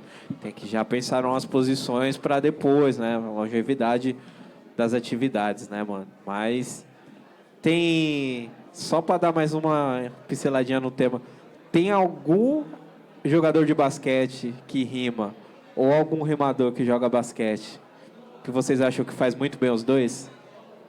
Na verdade, eu acho que não tem, mas tudo bem. Não, que tem, se vocês gostam. Pergunta aí, se vocês... Ah, o Camel joga bem, velho. O Camel joga bem. Ele não poderia ser um jogador profissional. Camel, chamei o cara de cigarro. O Camel joga bem. Camel joga bem. Quem? O Chris Brown. Se o Brown joga, não sabia. Mas ele é do R&B, o Chris Brown, né, verdade. mano?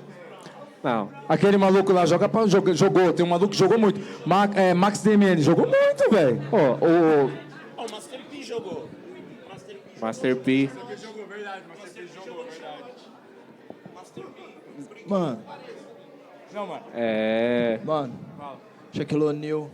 Mano, eu acho que o Shaquille O'Neal é mal pra caramba, truta. Sem maldade. Eu tenho... Pra época, Não, ele rimava bem. eu tenho... You know I got skills. Eu tenho Will esse... Smith. Apesar que Tem eu acho aqui, que ele o não era Damian Lillard tão falou bom ali. rimador, mas só que, tipo, jogava bem basquete. Não, desenrolado. Era legal, pô. O tipo também. Também O canta. Bill joga bem basquete, mano. O Bill. Ó, vamos ter que marcar... Sério, cachorro? Sem isso aqui. Pode falar. O último CD do Shaquille O'Neal, que é aquele You Can Stop the Rain, é o melhor. Eu não sei, você olhou meio com Não, gosto não é duvidoso. nem que é isso, né? Mas Mas você sabe de uma coisa? Que todos os músicos, todos os produtores que ele contratou, os caras falam assim, não, ele escreveu, ele rimou, ele dobrou, ele fez o que ele tinha que fazer. Ele não é comédia ali. Então não, ele fez, andava com os sabe? caras mesmo, pá. Isso aí não tem como negar, Não, né? eu Não dá gosto pra... muito desse terceiro, do último álbum, que eu acho foda. Esse aí eu não visitei pelo meu puro preconceito de jogadores não rimam bem, rimadores não jogam mentira. O 2 Chainz... Você acha que ele foi bem? Você acha que o Everson foi bem? O Chris Brown joga bem, mano. Mas o Chris Brown não é rapper, né? A gente O tem Chris que Brown pensar. joga bem. O 2 Chainz eu acho que é o maluco que tem o maior potencial nos dois campos aí. Snoop bom também. Snoop bom. O Snoop The foi Game. draftado. The Game também mata umas bolas. O arremesso dele é feio, mas derruba a bola. Nossa, o do Quavo também, Sério? pelo amor de... Nossa. Sério, o arremesso dele é muito feio. A forma Ele é dele é canhoto, horrível. mas, mano, ele mata a bola. É impressionante. Eu quero ver esses caras jogando ao vivo, porque jogar nos filmes é fácil. O Jogo das Não, Estrelas, vai no Instagram. Então, Vai no Jogo Instagram das dele, Estrelas, tem. então, uma baba. Vai no Instagram dele, juro. Sério, Max, É. pode ver. No Brasil... Tem os moleques que jogavam, Não. né? Do Costa Gold, os moleques jogavam. O Pedrella jogava da minha época. E jogava bola. Verdade. O Nog também. O Nog, esses dias a gente tava batendo bola aí e ele joga bola ainda. O Pedrella, quando no Palmeiras, é da minha época. Eu sou um ano mais velho que ele. Verdade. Tá aí o coach que não me deixa mentir. Verdade. A galera aqui que jogou também. Ele foi o melhor do ano, cara. Pedrella jogava bola pra caramba. E hoje ele tá meio gordinho. É parceiro, meu amigo. Mas o Nog ainda corre. Ele era bom de bola, meu. Era Bom de bola. bola, verdade. Nog joga com... Ele tava bom jogando com a jogador. gente aí semana passada. Tem dois rachão aí. Tem o rachão... Tem os racha do rap, né? Que o Marcílio, jornalista, programa Freestyle, joga com a gente no sábado e no domingo, né? O Nightmare Team. E tem o outro aí que o Niak joga junto com os outros meninos. Que eu não sei onde é, mas diz que tem aí esse racha aí. Diz que tem aí esse ano. Nunca vi. Nunca vi esse esporte, nunca vi foto, nunca vi nada. Eu só acredito na realidade. O Blue joga legal também, não joga mal não, mano. O Blue é grosso, joga? mas joga legal. Não dá pra falar, jogou em time, isso aqui não, mas bom rachador, entendeu? Vai rachar bem. Ah, não, mas aí nós tá falando aqui do puro entretenimento, né? Nós tá falando do basquete valendo Dolly, né? Não tá falando valendo troféu. Mas eu acho que é isso, assim, só pra gente terminar. E é uma pergunta que eu sempre faço quando tem podcast ao vivo aqui na Happy Burger. Antes de eu terminar, vocês querem fazer alguma pergunta? Tem alguma dúvida sobre... Não? Ninguém? Pode falar? Quer falar? Fala aí, mano. Solta a voz. Não, eu ia perguntar para vocês... Se apresenta, se apresenta. Prazer, meu nome é Wesley. Eu ia perguntar para vocês da influência do rap, do basquete, na vestimenta da galera do rap. Tá ligado? Como é que vocês veem? Onde é que surgiu isso para vocês? No Que fashion. pra mim foi no Bow Wow, I Love Basketball, que eu ouvi aquela música e falei, eu quero me vestir assim. Eu acho que... Não, pode começar respondendo aí que eu falo pra caramba. Mano, acho que eu já respondi esse bagulho no começo. Tá falando da roupa, não é isso? Por que a gente se veste assim? Se foi no basquete ou se foi no... Ou se foi... Qual a ligação? Ah, pra mim foi de sempre, velho. Faz muito tempo mesmo, sabe? Faz muito, eu sou muito velho, mano. É fogo ter 45 anos, mano. Então, eu tô passando essa fase, essa adaptação tá muito difícil pra mim. Bom, enfim, pra mim já tem um bom tempo. Não foi por uma influência questão de filme, foi, na verdade, na questão da cultura que eu escolhi pra poder me sustentar. Na minha parte cultural e na minha parte como pessoa também. Então, eu sempre me identifiquei. Então, você olha os caras do basquete, os caras se vestem daquele jeito, os caras do beisebol se vestem daquele jeito, os caras do futebol americano, aí os rappers também. Então, foi a questão de identificação. Hoje em dia, o que está muito legal é que as misturas estão aumentando, né? Eu sei que tá rolando muito dos gringos estão olhando aqui como que o Brasil está se vestindo, tá ligado? As pessoas têm se olhado e você começa a ver os caras com umas oncinhas a mais, com umas paradas a mais. Mano, isso não é deles, isso é nosso, entendeu? Isso é mais a Van Noble sabe responder essa parte de moda bem melhor, mas é uma coisa que realmente é nossa. É a mesma coisa, a influência que esse modo de se vestir contagiou as outras músicas. Você percebeu já isso? Tem outras músicas também, que eles estão bebendo na fonte do basquete, na fonte do rap, e os caras acabam botando um boné, uma calça um pouquinho mais larga. Agora nem tanto hoje em dia, mas caindo pelo menos, né? Tem muito desse rolê, né? Que tudo que a gente usa fica legal, né? É incrível isso, como a gente tem o poder de transformar as coisas em coisas legais. Mas onde me impactou mesmo, assim... que eu via, mano, Five Dog, finado, Five Dog, mano, louco nerd dos esportes, a Tribe Called Quest. Sempre, ele tava sempre com alguma jersey, assim, de algum bagulho de esporte.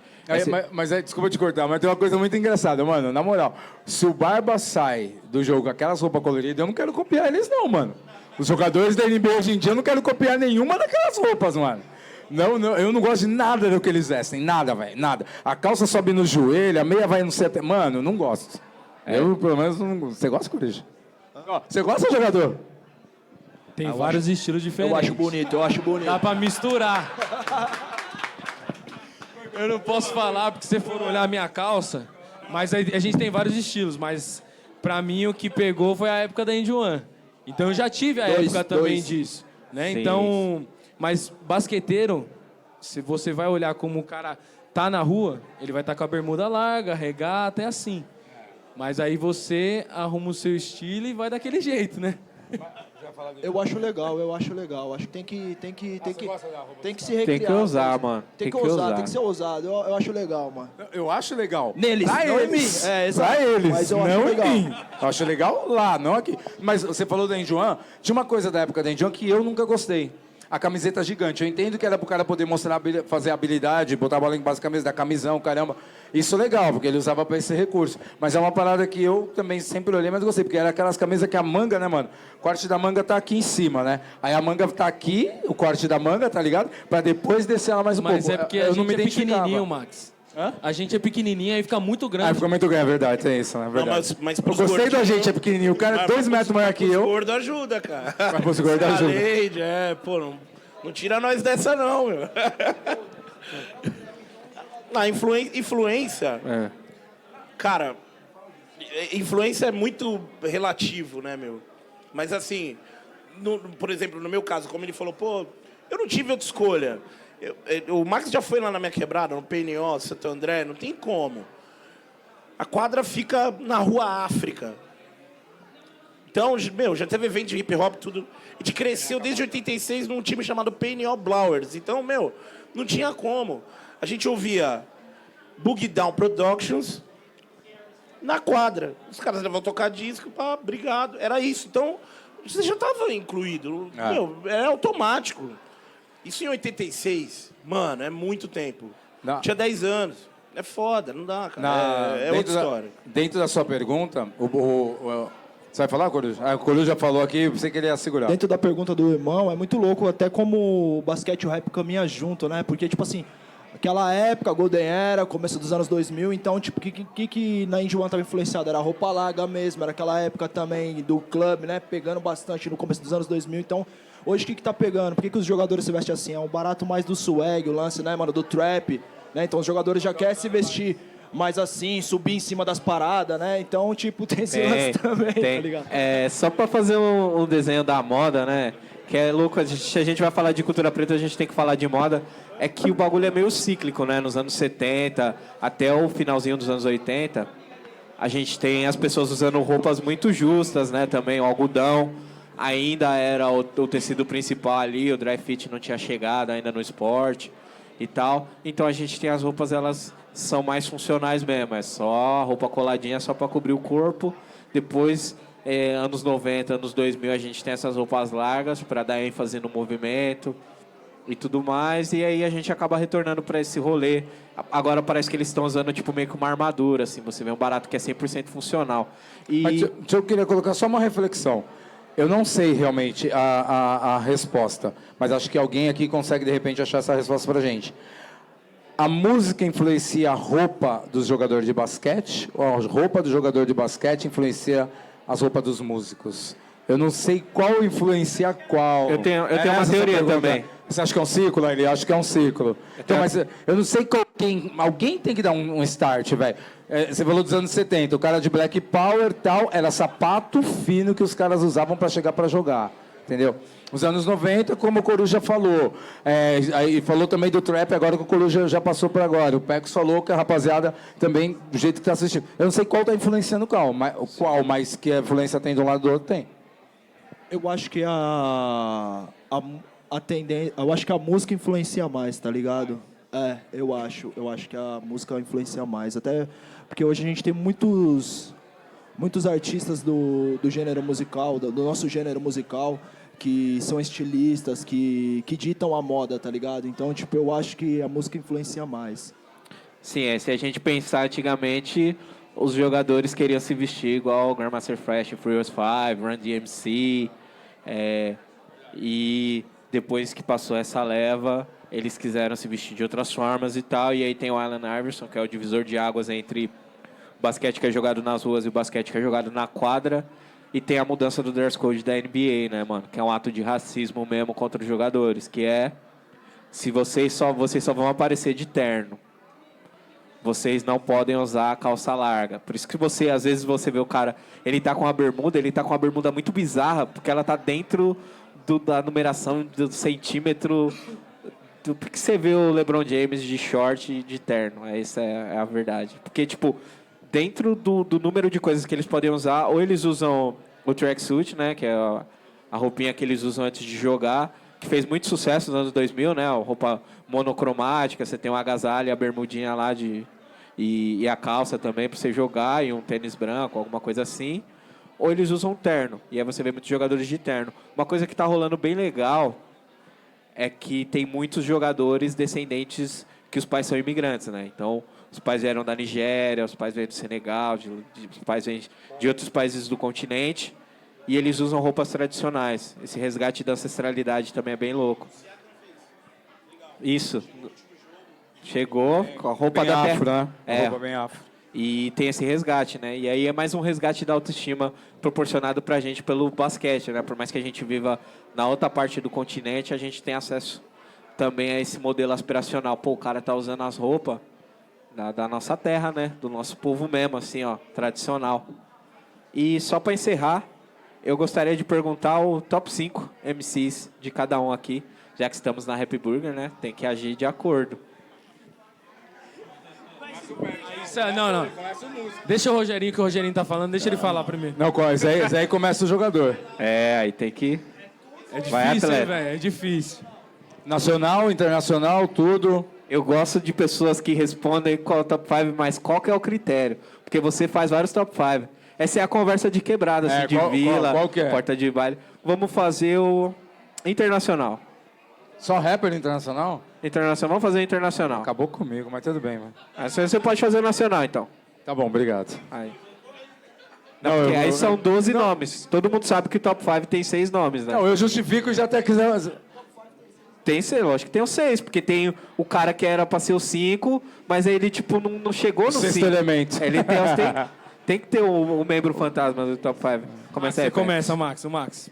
Enquanto tô pensando aqui, que eu vou entrar Eu? junto com você. Deixa ser nacional e internacional, Vai, tio. deixa, põe os Não, dois. fala põe os aí, dois. são 12, então. Não, é porque pra mim é muito difícil. Pra mim, assim, Chuck D, Mano Brown... Ah, você vai fazer misturado. Porque o que me influenciou muito, MCs, entendeu? MC em geral. Pra mim, assim, eu não tenho o inglês até hoje, entendo muita coisa. Mas também vai muito do conteúdo, entendeu? Vale muito Sim. pra mim o conteúdo e como o cara rima. Mas se eu quer internacional, eu consigo fazer, sim. Mano Brown, internacional. Internacional, Chuck D, Eazy-E, Ice Cube, MC Light e... Puta, mano, esqueci o nome do cara agora. Rapper mesmo, só rimando. Vou de Notorious. E Notorious? Falta um?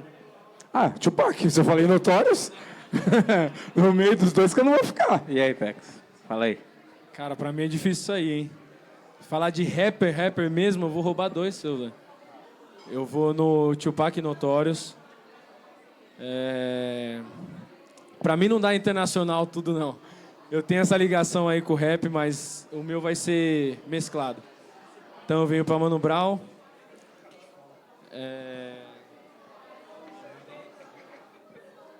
Essa hora da Muito difícil essa pergunta, mano. É difícil. Não, eu tô Não, no ele meio, misturou, amigo. ele misturou. Tô Foi misturando, tô liberado. misturando. O consenso aqui foi liberar. Liberou geral. Liberou. Dá pra eu pensar nos próximos dois aí? Deixa o Coruja falar enquanto eu penso nos meus dois, que tá difícil aqui pra mim.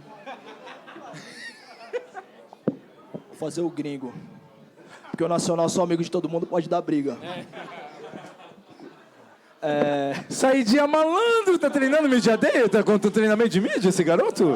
Já tem batalha o de mídia? MC, né, Já mano? tem Batalha de trabalho de mídia? Pô, mano. Acho que a lista de rap, assim, pra cada um é baseada naquilo que mais te influenciou, né, mano? Então, tipo, a minha lista eu acho que em primeiro é o Nas. Segundo é o Hakim.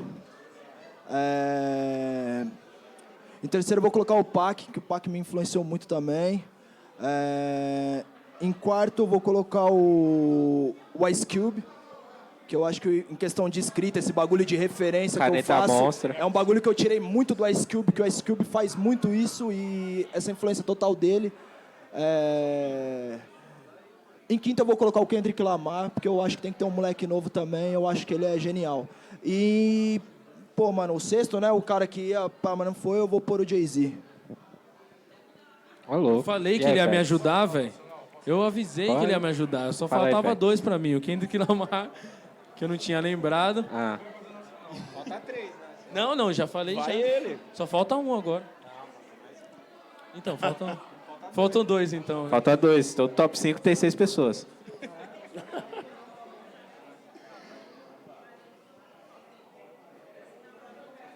não vai falar o seu? Eu vou, sempre falo o meu. O meu top 5 é assim, ele não tem numeração e ele muda toda semana. Porque toda vez.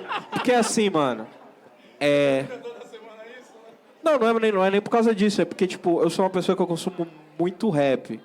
Então, às vezes, eu falo, pô, tá na temporada aí Flatbush Zombies, o Beast Coast acabou de lançar disco, então os caras tão comendo do rap, mastigando os beats, fazendo farofinha e tudo mais. E você não vai fugir da pergunta, falta 2. Vai, pode falar. Fala os 3. Tupac, Notorious, Kendrick. Eu acho que dá pra colocar o Eminem aí. Com um flow pesado. Sim, agora falta 2. Mano Brown, falei também. Mano Brown, agora falta um. Agora falta um. Alguém me ajuda aí? Ajuda aí, velho. Ali, ó, falou um bom. Mas tem J. Cole, Jay-Z. Aí, Então já deu 6, né? Eu fujo dessa. Boa, mano. eu ia falar do Big, mas todo mundo falou. Tava ouvindo Ready to Die hoje. É um disco muito bom, assim, mano. E o Big é um maluco que ele precisava de um pouquinho mais de tempo, assim. Dava pra ver nessas músicas que saíram no Live After Death, né? Que ele parou de gritar nos rap e tava as músicas saindo igual manteiga e tal, mas ele não vai entrar hoje no meu top 5. Pusha T, que eu acho que é um rapper muito bom. O Schoolboy Q, eu gosto, porque ele é um mano sujo. Na verdade, ele tem cara de sujo, mas ele é sujo nas rimas. E as pessoas usam ele por causa disso. Ele fez o bagulho da DQ lá, todos os amigos dele. Esse negócio de tomar banho é bom, você deveria fazer mais. Vou colocar a Ivy, porque eu acho que ela é uma MC.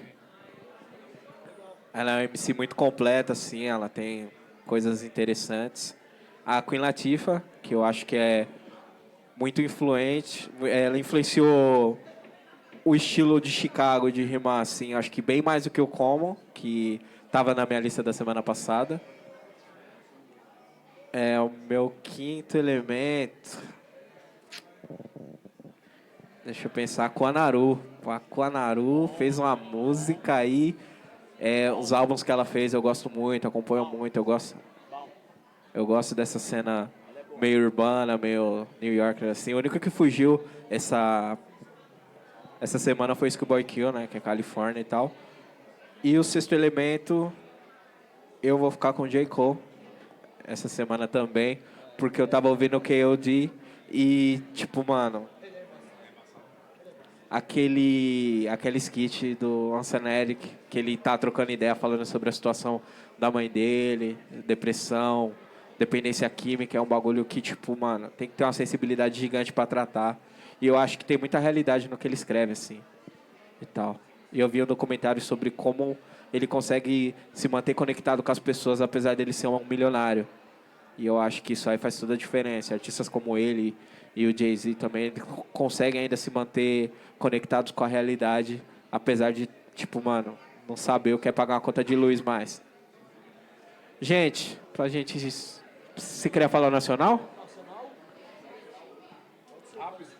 Mas é rápido, papo. Não inventa, não, pra mim. É senão vai 5, ficar 2, 3, ruim pra 4, 5. Você quer falar, mano? Nacional dá pra falar. Oxi. mim. Ô, Max, você fala por mim, Rápido, Max. gringo, influência. Sim. MC8, pra mim, não teve jeito. Ice Cube.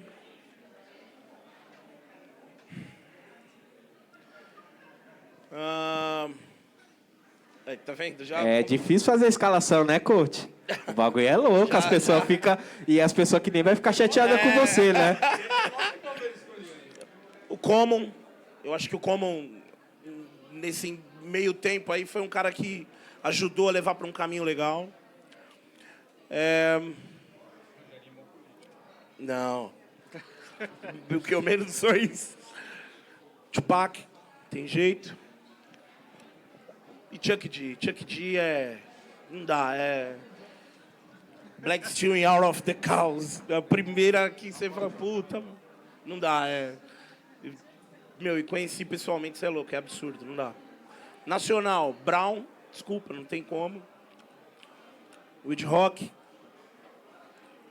LF. Parceiraço. Nova York agora, né? Mora lá no Harlem. Luiz é irmão.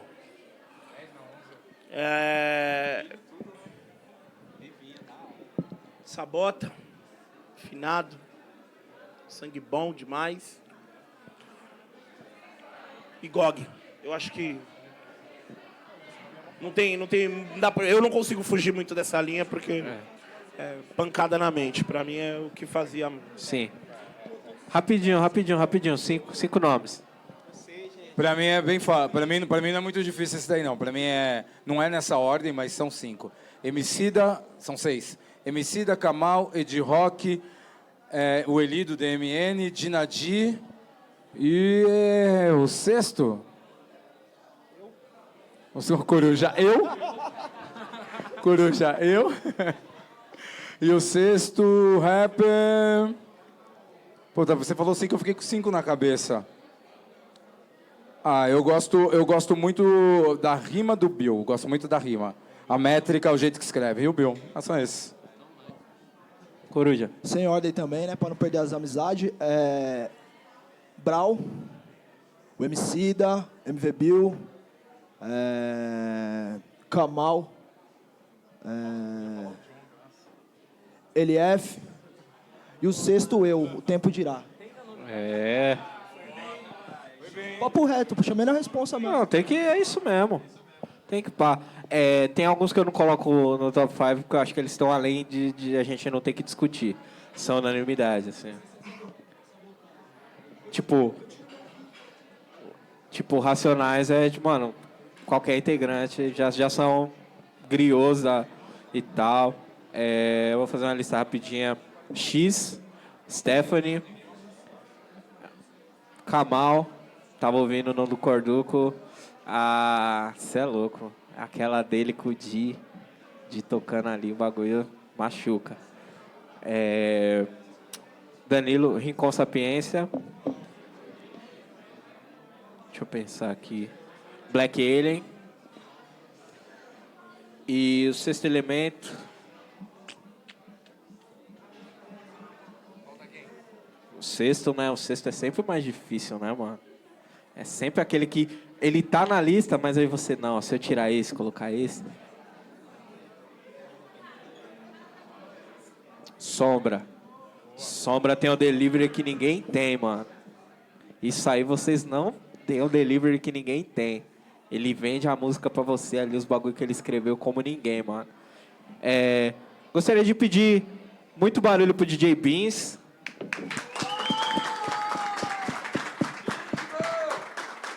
Agora que eu sabia, você não deixou eu falar. Pode falar, não, agora vai falar. Brown, Sabotage, Ed Rock, Jonga. Eu ponho o Spinard também, do Raikais. E... Agora eu esqueci o último. Mas deixa no 5. Deixa no 5, mas tá valendo. Deixa no 5. Tá, não tá. Gente, barulho pra esse painel maravilhoso que tá aqui com a gente. Muito obrigado. Gostaria de agradecer o Gustavo e a Nick. Sem a ajuda deles, não existe esse momento maravilhoso que a gente está dividindo aqui. Então, barulho para eles também. Gostaria de agradecer a Happy Burger por ter cedido o espaço. A Budweiser também está chegando junto aí. E dia 4 temos aí o esporte além das quadras, né? O basquete além. O jogo que é jogado além da quadra. Então, vamos falar sobre business. E espero poder contar com a presença de vocês. Também teremos sobre mulheres no basquete. É importante a presença. Falar sobre WNBA, falar sobre... Amanhã tem o Bud Vibes, pode crer. Fazer o convite, pô. Como assim? Já faça? É uma parada muito louca. Eu tô ali na produção também. A Budweiser com o basquete, realmente ela tá fazendo um trabalho muito legal. Amanhã, naquela quadra que tem ali no Brás, tá? Eu tô trabalhando lá, não é porque eu estou trabalhando, é por causa da intenção que a Budweiser teve em fazer as batalhas de rima. Nós teremos o basquete 1 contra 1. E tem o masculino e o feminino, e na batalha de rima, não importa se é homem ou se é mulher, vai para a batalha de rima. E eles fizeram a inscrição, da inscrição eles vão disputar amanhã. O campeão de amanhã representará São Paulo no dia 8/6 na Casa NBA. E o campeão Brasil vai para a gringa assistir um jogo da NBA. Então, esse o rolê. Curitiba, Brasília, São Paulo e Rio de Janeiro. Amanhã no Rio, tá rolando no mesmo dia que São Paulo, rola no Rio de Janeiro e tá rolando aqui também. Mesmo dia. Ai, e tem show do meu parça aqui no palco. Show do Coruja. Coruja, pode Stephanie. colar. Eu não vi todo mundo, só vi você. John Mads. Coruja convida John Mads, tem Stephanie também. Começa às 4. Começa às 4, vai até às 10 e pouco, né? Até às 11 horas. DJ Slick Residente. Vai ter o Muco que vai tocar também, a Miriam vai tocar também, né? Eu não sabia não. Agora aí, é muita gente, é muita gente. Eu recebi lá o convite Todo mundo do tá Smash convidado Bros. amanhã, certo? Vamos lotar a quadra lá do Braz, até porque eu preciso manter meu emprego também. Tá ligado? Pagar as contas. Mas é sério, todo mundo tá convidado a estar presente com a gente lá amanhã, a partir das 2 horas, né? Das 3. A partir das 3, A partir das 3 horas, lá na quadra do Braz, gratuito. Quem conhecer alguém, algum MC de batalha, dá um salve nele. Não dá mais, já foi? Já foi? Das Das 2 às 3 pode fazer. Levando a foto, né? Leva uma foto, 3x4, não é do celular, né? Senão chega lá, aí, mano, minha foto aqui já. Aí quebra nós, né? Cola, vai ser louco. Vai ser louco e a presença de cada um de vocês é importante lá. Queria agradecer todo mundo aí. Tamo junto, da hora o papo. E é nóis. Você acabou de falar, eu falo sempre que eu me divulgo mal, né? Quarta-feira teremos mais uma edição da Festa Punga. Aí, Dani, obrigado pela sua empolgação. Tá aqui, aqueceu meu coração. DJ Beans vai tocar, eu também vou fazer um DJ set. E o nosso amigo lá do Sul, Zudzilla, vai fazer um show pra gente, todo trabalhado no glamour e na música boa, certo? Então compareçam ali no Estúdio Lame, né? Só chegar, a entrada é R$10. Apoie iniciativas aí de empreendedores pretos, é importante. É da hora comprar quando o bagulho tá 200, 300, R$1.000, mas é legal quando tá 10 conto, gente. 10 conto é muito barato pra qualidade da música que vocês vão apreciar. Então, vão lá, o Bud Vibes vai estar de graça, que é mais barato ainda pela qualidade do conteúdo que vocês vão apreciar. Aproveitem essas oportunidades, porque aí daqui a pouco tem o show do mano aí que torce pelo Raptors, vai estar R$1.000 o ingresso. Todo mundo vai querer ir, mas tem que apoiar esses pra gente chegar nesse nível lá também. E ganhar esse dinheiro, e aí a gente já chama as pessoas que faz os clipes legais, tipo o Bruno Trindade aí, ó, certo? Importante, que faz os discos lindos aí, igual o Coruja. E é isso aí, mano. Barulho pra gente, mais uma vez, certo?